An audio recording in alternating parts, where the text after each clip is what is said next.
Now tonight's video is a requested video brought to us by Jane Tarzan.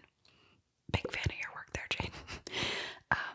Now, this story that she wanted me to cover is the ToyBox Killer. Now, if you've never heard of this, it is very, very graphic, incredibly violent.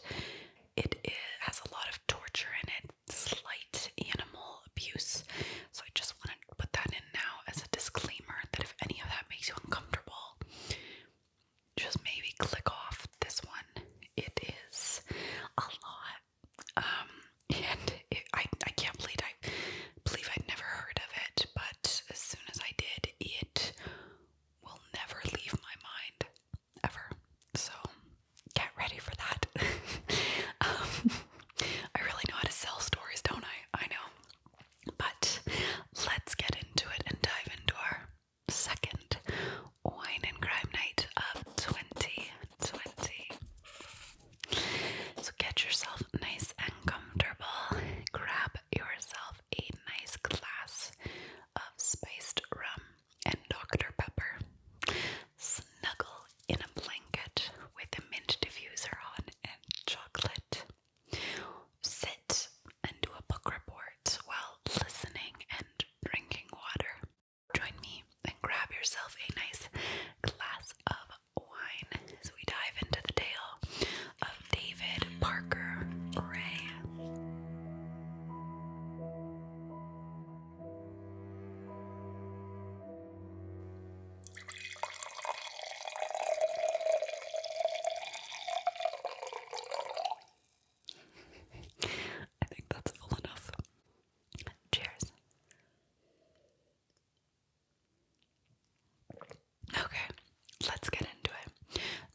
school, he had worked as an auto mechanic before switching things up and joining the army, where he'd still worked as a mechanic, but he'd ended up receiving an honorable discharge from the army later on. So over the years, he had been married and divorced about 4 times. That looks weird. And of those relationships, he'd had 2 children, one later to become an accomplice of his for everything he did. So take a second to think about that. You don't know what he did yet, but that's a lot. That's a lot. Oh wait, soak that in, okay? Yeah. So there's no exact timeline of how things started to roll out or things getting developed, but here's somewhat of an alleged time frame for you. Allegedly, David had confessed to one of his fiancées in the past, which some people don't believe. It's hard to tell if this was true or just a materialized fantasy that he'd conjured up in his mind, but it is believed that he had told her that he had once tied a woman to a tree when he tortured and murdered her in his mid-teen years. So this is his possible first but unknown victim, and it's believed that what is truly to come had began and ranged from the mid to late 50s. So what is it that he had done? Well, it's not completely certain how things had escalated, but at some point he had started abducting, raping, torturing, and presumably killing a lot of women. And how is it that we know this, but not exactly know everything? Well, on March 22nd in 1999, in Elephant Butte, New Mexico, a 22-year-old woman named Cynthia Vigil actually escaped from David. She was covered in blood, naked, and had a metal choker collar padlock around her neck, and she was running for her life. She had no idea where she was, but she was desperate to escape and was running, trying to find help before her captors caught up to her. So she was in a trailer park and spotted a mobile home with the front door open.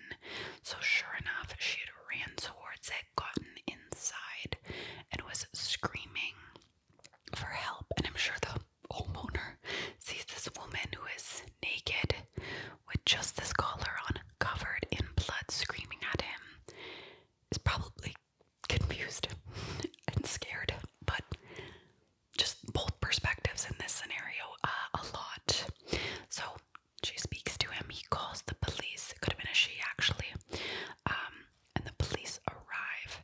She'd actually tried to call the police moments earlier, and the phone had hung up because one of her captors had stopped her from making the call go through. So the police were already on their way.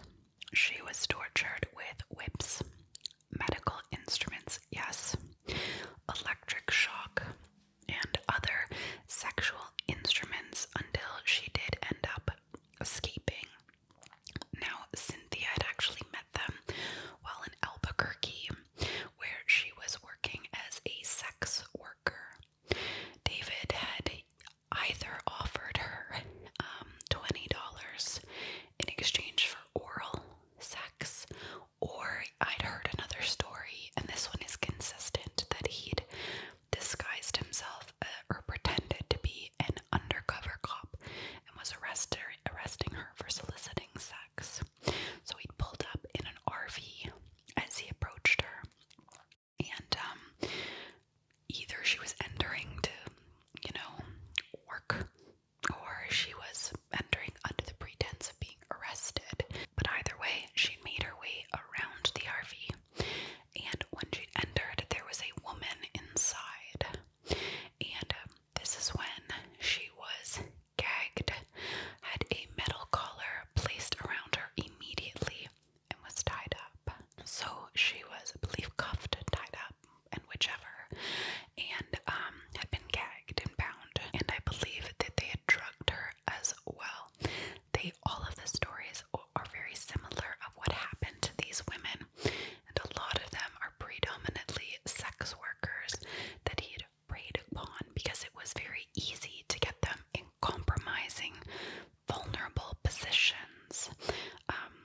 I actually had a dog collar and I was gonna wear it, but I felt like that was insensitive, so I went with this. So she was stuck in this RV that it began driving around for well over an hour. So she had no clue where she was going. She was, I'm sure, horrified. And when they'd stopped, she was in a trailer park and moved into a different trailer where they had then chained her to a bedpost. So she had no clue where she was, terrified, I'm sure, no direction of where she was going. And in this new trailer, she had been chained to a bed where an audio tape had been played to her. It's literally like a horror movie. And on this tape, it described presumably exactly what would be happening to her while she was there. So this tape was a man speaking, most likely David Ray, and he had said that she was now enslaved.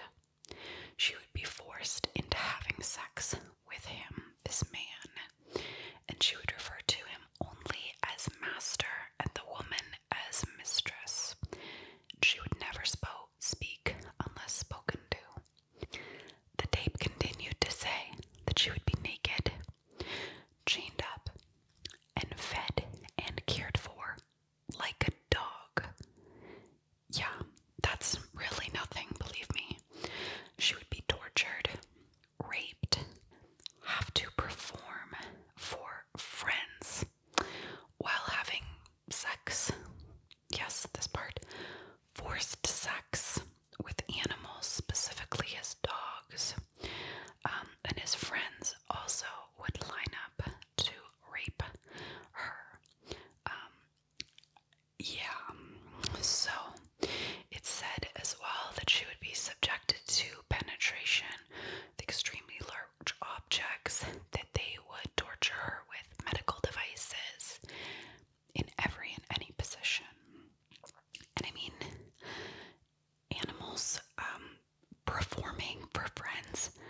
I could literally, when I was reading this, I was sitting on the couch typing, and I remember my fiance said, he's like, your face is weird. He's like, your cheeks are bright red, but you're white. And I was like, I know. I'm reading Nightmare Fuel here, and unfortunately a lot of people were subjected to this. As by the end of the tape, it had said that she was one of many enslaved people that had previously been held captive.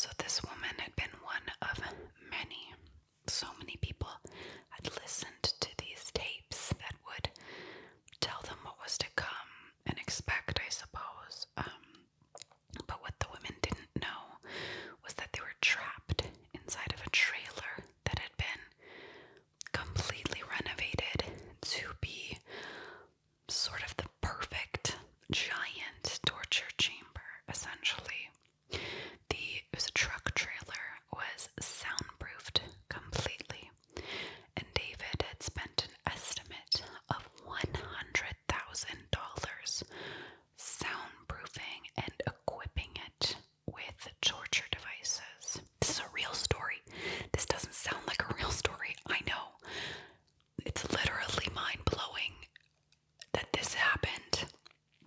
And soon this, torture chamber, this trailer, would be deemed the toy box, as that is what David called it. He called it his toy box. I know. And what was inside? Get ready. A gynecologist type table in the very middle with stirrups and everything.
realized there was no way to justify or make it clear that she wasn't there willingly, or maybe that she knew about it beforehand and it just got too intense for her.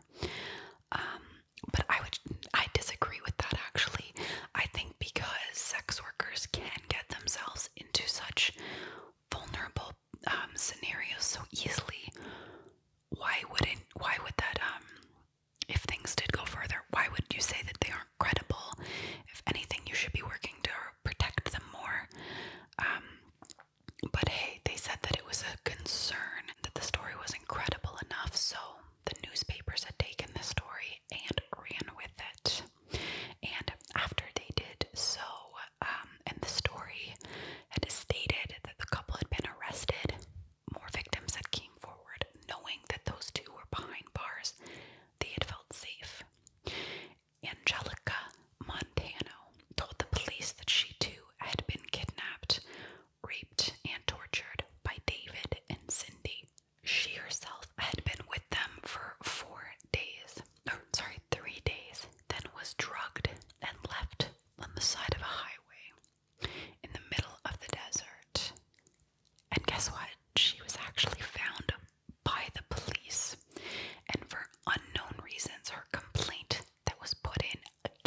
Jesse Ray and a friend, Dennis Roy Yancey. And according to Cindy, his girlfriend, Jesse and Dennis had both participated in the murder of Dennis's ex-girlfriend, 22-year-old Marie Parker. So Dennis Roy Yancey is then clearly brought in for questioning. And after a bit of time, he did eventually admit himself to being present when David and his daughter Jessie had kidnapped his ex-girlfriend and had taken her to the ToyBox. After about 3 days of torture, it was David and Jessie who had told Dennis to kill her. And he did. He'd ended up strangling her with a rope, and David then threatened to kill him if he told anyone of what he did, which seems odd to me. And then when Jessie, his daughter, was questioned, she denied having anything to do with any of these activities. Her father, period, the abductions, and especially with the murder of Marie Parker. So Cindy was sentenced to 36 years, has agreed to her plea bargain, and she actually also testified against David during his trials. Dennis received 2 15-year sentences for second-degree murder and conspiracy to commit first-degree murder, but returned to custody up until 2021 after he had violated his parole. So he's out this year. Yeah, we had hope. We still do have hope for 2021, but just keep that in mind. Jesse Ray, his daughter, was found guilty of kidnapping women for sexual torture and was sentenced to 9 years in prison, 6 of which possibly could be served out of prison and on parole. And finally, as for David, during his trial, David's victims had made their statements to the court and to David before the judge had pronounced his sentencing. So Kelly Garrett, whom earlier was crying and holding hands with Cynthia in the courtroom, said that she had wanted David to live for a very long time and to suffer in prison. She said the sick pervert will find no friends in jail and hopes that he will be used, abused, and tortured in the same manner that he had to his victims. Garrett said, however, that she was not a victim, but a survivor. Loretta Romero, Angie Montano's mother, said her daughter had a good heart, but had lost all respect, lost her smile, and lost everything because of David. Mrs. Marrero said that she was there for Angie and her 2 little boys, whose lives David had ruined. Mrs. Romero feels sorry for David, but she forgives him as her daughter, whom was then deceased, would have forgiven him. It's bold. But Angie's mother said that she will never forget. Less forgiving than Cynthia's grandmother, Bertha Vigil, Mrs. Vigil told Ray that David, that he was a poor excuse for a human being, and had asked him how he would like it if she did to his daughter what he had done to Cynthia. I mean, his daughter was involved, so I just don't think he was very, he was quite heartless, so. Bertha Vigil had said her granddaughter has nightmares every night, and that David had ruined not only her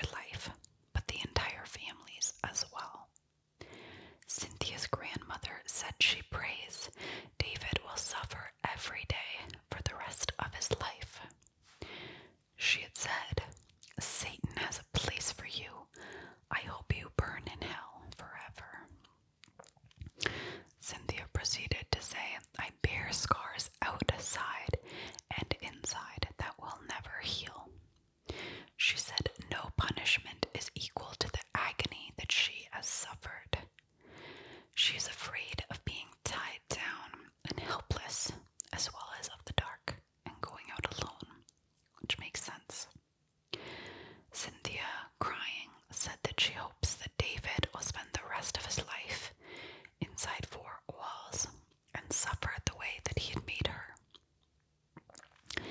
And this whole time, David was in pretty good spirits throughout his sentencing, hearing and very unmoved by all of the statements the victims and their families had said. He said that he was having a hard time expressing himself, which is interesting. But despite his handicap as a public speaker, he had told the court that no one but his attorney had heard his side of the story. He said many lies and distortions have been told in this case. I mean, there's videotapes of you, dude, and your voice on tape, but okay. David said that he'd entered into a plea agreement to get his daughter released. David said that he had lost everything following his arrest, including his home, all other material assets, and his health. David said the 2.5 years in confinement since his arrest had allowed him to reflect, read the Bible, and get right with God. He said that he had put his life in God's hands now, and that he can't change the past, but can only be sorry. It was decided that he would be tried separately for each victim, each confirmed victim, by the way: Cynthia Vigil, Angelica Montano, and Garrett. He'd ended up later agreeing to a plea deal to end up being sentenced to 224 years. Sorry, that's great justice. But on May 28th of 2002, David had died of a heart attack while on his way to an interrogation by state police at Lee County Correctional Facility. In the investigation of David Parker Ray's trailer, the police had found evidence of several more killings, including diaries written by David where he had detailed the murder of at least 50 other women. But despite the evidence, the authorities were unable to create cases for them. Though Hendy and Yancey both identified areas that they believed David had disposed of bodies, the police had found no human remains in any of those locations.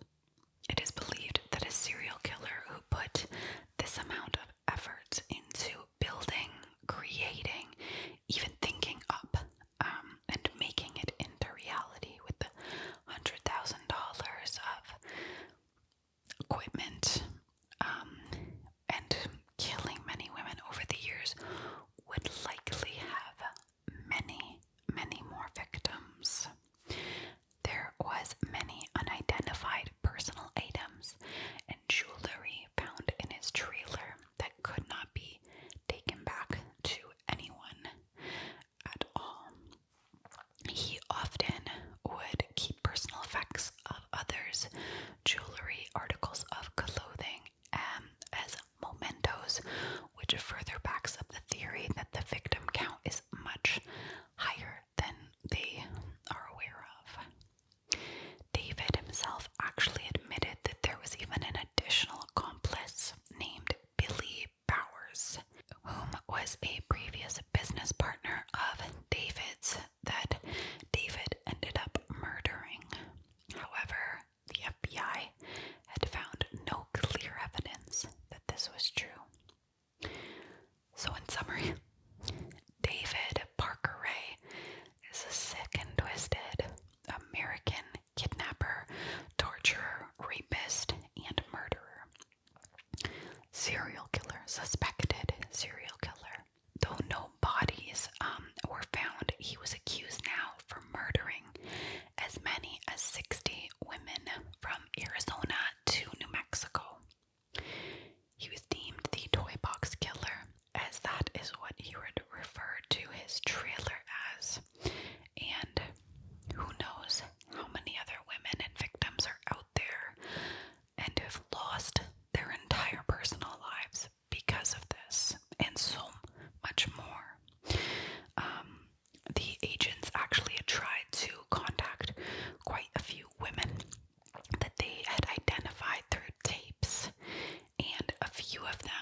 real memories, real things that had taken place. And then sure enough, more information and memories had came back and started to resurface, which is pretty crazy.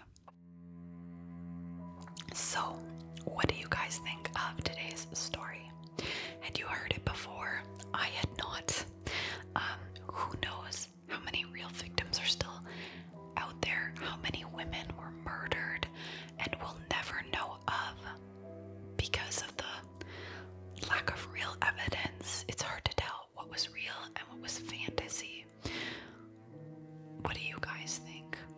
It's pretty crazy. And who even knows how many women out there think that it was all a dream? It's pretty mind-blowing. Thank you again, Jane Tarzan, for this video request. The story was devastating, but very eye-opening. Yeah,